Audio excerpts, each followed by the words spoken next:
JTN web news ऐं BTV web news office में सिंध जे नामियारे लेखक ऐं सहाफ़ी अदील उमर जे किताब दाग जनी जे दीद में जो तारुफ़ी प्रोग्राम कोठायो। प्रोग्राम में जमात इस्लामी सिंध जे अॻवान मौलाना अब्दुल हफीज़ बिजाणी, सीनियर सहाफ़ी बाबूलाल मदान, सहाफ़ी जावेद उस्मान बिजाणी, उस्ताद मोहम्मद कामिल बप्पड़, उस्ताद मोहम्मद इब्राहिम शेख, उस्ताद फैद मोहम्मद बिजाणी, अब्दुल रहीम पांवार, उस्ताद असदुल्ला बिजाणी, हसन रज़ा नसीरानी, मौलाना शहाबुद्दीन बिजाणी समेत हर मकतब ऐं फ़िक्र जे माण्हू वॾी तइदाद में शिरकत कई।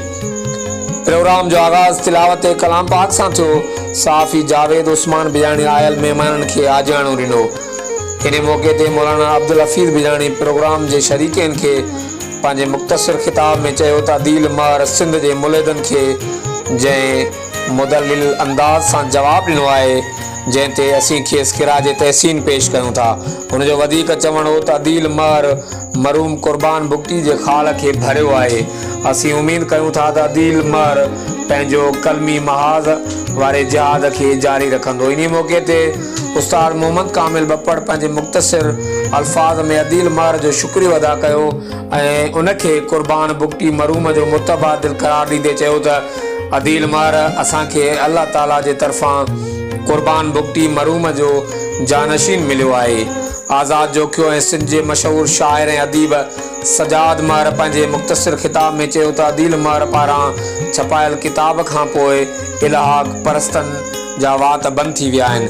अदील उमर जे तसनीफ़ ते खेसि खिराज तहसीन पेश कयूं था। इन मौक़े ते किताब दाग जनी जे दीद में जे लेखक अदील उमर पंहिंजे लिखियल किताब जे मुख़्तलिफ़ पहलुअनि ते ॻाल्हाईंदे चयो त मां पंहिंजे तरफ़ां कोशिशि करे अमर जलील तरफ़ां ख़ुदा जे शान में कयल बेअदबी जो बहितर जवाबु ॾिनो आहे ऐं मां अमर जलील ऐं संदन हवारीन खे चैलेंज कयां थो त मुंहिंजी हिन तहरीर जो इल्मी जवाबु ॾियनि।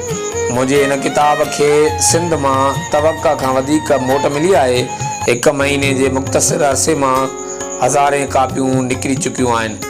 अञा बि किताब जी डिमांड खे मद्देनज़र रखंदे 3 एडिशन छपाइण जी तयारी करे रहियो आहियां। कैमरामैन टीम सां गॾु Javed Usman Bijani, JTN web news office Karampur.